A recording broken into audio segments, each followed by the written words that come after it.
반갑습니다. 최 대표 TV입니다.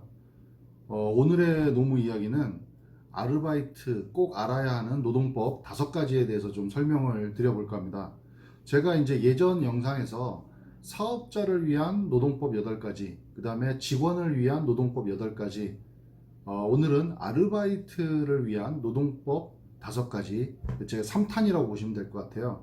물론 이제 이 아르바이트생들도 뭐 기존의 직원들, 노동자들과 크게 다르지는 않습니다. 물론 이제 청소년 알바 같은 경우에는 조금 뭐 노동법이 다를 수가 있는데, 기존에 이제 그냥 뭐 성인 알바다 그러면 크게 뭐 완전히 노동법이 다르진 않지만, 그래도 우리 아르바이트를 대부분 이제 단기 혹은 뭐 초단기 근로자라고 이렇게 알고 계시고, 아르바이트를 이 일반적인 우리 정규직 근로자들과 좀 다르게 생각하시는 부분이 있기 때문에, 우리 아르바이트도 다른 근로자들과 동일하게 노동법을 적용받는 부분이 있습니다. 그래서 그런 부분들에 대해서 좀 아르바이트생 특성에 맞는 좀 요 부분은 좀 주의하셔라 라는 거를 제가 5가지를 좀 추려봤습니다. 물론 이제 다른 그 영상하고 좀 내용이 겹치는 게 있을 수 있지만, 특히 이제 아르바이트생이거나 내가 지금 뭐 아르바이트를 하고 있거나 아니면 구하려고 하거나,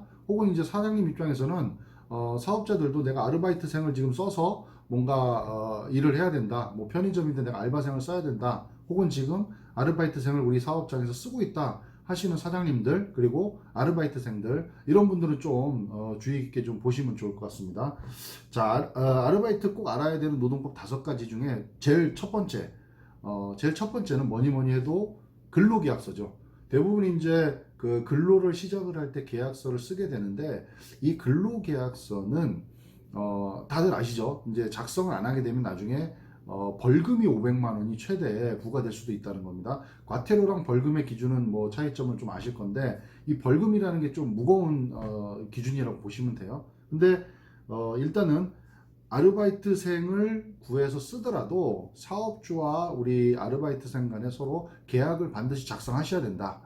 그냥 뭐 아르바이트생이라고 해서 그냥 구두로 얘기하고 끝나면 될 부분이 아니죠. 2012년 1월 1일부터는 반드시 서면으로 근로계약서를 작성을 해서, 한 분은 사장님이, 한 분은 근로자가, 아르바이트생이 가지고 있도록 그렇게 교부를 하셔야 됩니다. 그리고 뭐 만약에 이제 교부했다는 이 증거를 확보하기 위해서 뭐 사인을 한 번 더 받는다든가, 아니면 뭐 교부했다는 그런 확인서를 추가적으로 그렇게 받는 경우도 있거든요. 그래서 반드시 한 분은 사장님이, 한 분은 근로자가, 아르바이트생이 가지고 있을 수 있도록 그렇게 반드시 작성해서 교부를 하셔야 된다. 그리고 이제 그 근로계약서 안에는 그 내용들이 다 포함되어 있어야 되죠. 노동부에 보면, 이제 고용노동부에 보면 근로계약서 표준안을 다 제공을 해주고 있죠. 그래서 그 안에 내용들이 들어가야 돼 있고, 그거대로 그대로 쓰시면 되겠죠. 그리고 또 약간 이제 착각하시는 부분들 중에 하나가 뭐냐면, 서류는 제대로 잘 써놨는데 실제랑 서류랑 다른 경우가 있습니다.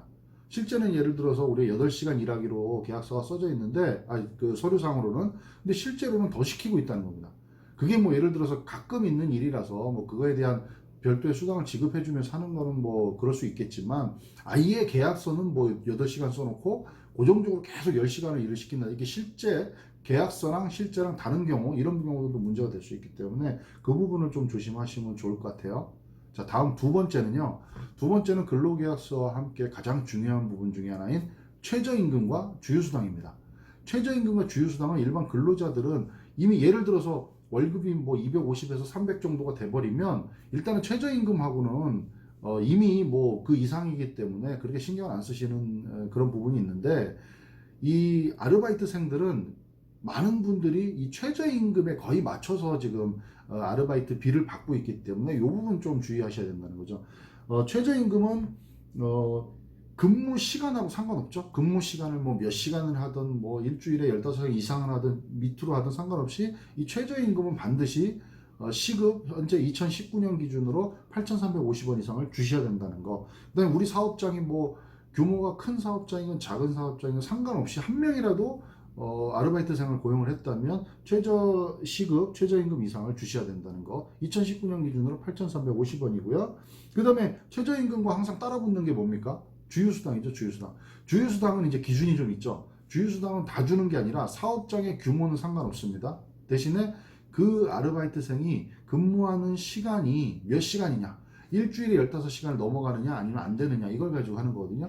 예를 들어서 일주일에 15시간 넘었어요. 20시간이 넘었습니다. 그러면 20시간에 대해서 8,350원을 계산해서 주겠죠. 그리고 추가적으로 더 주휴수당이라는 걸 더 주셔야 된다. 일주일 동안 이 아르바이트생이 사장님하고 약속한 시간, 뭐 하루에 5시간씩 5일을 근무하기로 했다. 그러면 25시간을 채웠죠. 그리고 결근이 없었어요. 그리고 이 아르바이트생은 다음 주에도 일할 겁니다. 그러면 이 아르바이트생한테는 주휴수당이라는 걸 주셔야 된다는 거죠. 주휴수당은 흔히들 뭐 일주일간 일하면 하루만큼을 더 준다고 생각하고 계신데, 예를 들어서 25시간을 일했다 그래서 8시간을 준다는 게 아니고요. 25시간을 일했으면 20%인 20%가 얼마입니까? 5시간이죠. 5시간씩 5일을 일했기 때문에 하루만큼 5시간만큼을 더 준다는 거죠. 그러면은 이 아르바이트생은 25시간에 대해서 최저시급 8,300원을 곱하는 게 아니고 30시간에 대해서 8,350원을 곱해서 주휴수당까지 포함해서 지급을 해줘야 된다는 거를 좀 알고 계시면 좋을 것 같고요. 그 다음에 아르바이트생이 꼭 알아야 되는 노동법 세 번째는 4대 보험입니다. 4대 보험. 자, 4대 보험은 일단은 산재, 그 다음에 고용, 국민연금, 건강보험인데, 국민연금과 건강보험은 일단 주 15시간 이상일 때 가입한다고 알고 계신데요. 그리고 한 달 이상 근무하게 되면 그 두 가지는 그렇게 해서 넘어가시면 되는데, 이 산재랑 고용이 조금 이제 다르죠. 자, 산재보험, 4대 보험 중에 산재보험은 15시간이 안 되건 간에 무조건 가입해 주셔야 된다는 거죠. 산재보험은 모든 아르바이트생들에게 무조건 가입이 돼야 되고 보장을 해줘야 된다. 만약에 출퇴근 중에 사고가 생기거나 우리 일하다가 사고가 생기 업무상 재해로 인정이 된다면 그거는 산재보험금이 나가게 되겠죠. 사장님이 가입을 안 해주시더라도요, 직원들이, 아르바이트생이 공단에 직접 신청을 하면 지급이 되게 돼 있습니다. 그리고 나중에 사장님한테 구상권을 청구할 수도 있으니까 이 부분 주의하시고요. 그 다음에 고용보험이 조금 좀 다르죠, 기준이. 자, 고용보험인데요. 고용보험은 15시간, 일주일에 15시간 이상 일을 한다. 그러면 가입을 해줘야 됩니다. 일주일에 15시간 일한다. 그러면 무조건 가입을 해주고요. 대신에 일주일에 15시간이 안 되게 일을 한다. 일주일에 15시간 미만이다. 그러면 주휴수당도 안 주고요. 고용보험도 3개월까지는 가입 안 해야 된다는 거죠. 일주일에 15시간 미만이면 3개월이 넘었으면 그때부터 고용보험은 가입하시면 된다는 거. 그래서 4대 보험, 산재, 고용, 국민연금, 건강보험, 요 네 가지도 어떤 기준에 의해서 가입을 하는지를 좀 주의 깊게 보실 필요가 있고요. 자, 다음은 네 번째. 자, 네 번째는 휴게 시간입니다. 휴게 시간. 자, 휴게 시간과 대기 시간을 두 개를 구분하셔야 되겠죠. 자, 휴게 시간은 사업주의 지휘감독, 지시감독으로서 완전히 이탈이 돼야지만 휴게 시간으로 인정받을 수가 있습니다. 이런 뭐 분쟁들이 가끔 뭐 있기는 해요.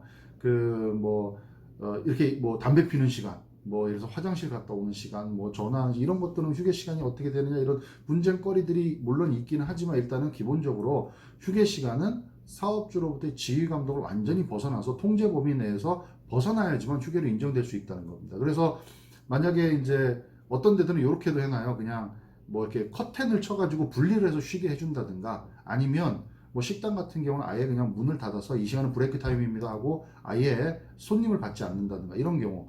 근데 이럴 수는 있습니다. 예를 들어서 뭐 식당에서 일하는 직원들이 잠깐 짬이 나가지고 옆에 이렇게 쉬고 있었어요. 앉아서 쉬고 있고 커피 마시고 쉬고 있는데, 이런 휴게 시간에 갑자기 손님이 들이닥쳐서 뭐 식사 되나요? 그러면 예, 어서 오세요, 들어오세요라고 바로 일하고 연결이 돼버리면 이거는 휴게 시간으로 인정받기 힘들다는 겁니다. 그래서 완전히 분리가 돼 주셔야 되고요. 그 다음에 휴게 시간은 기준이 어떻게 됩니까?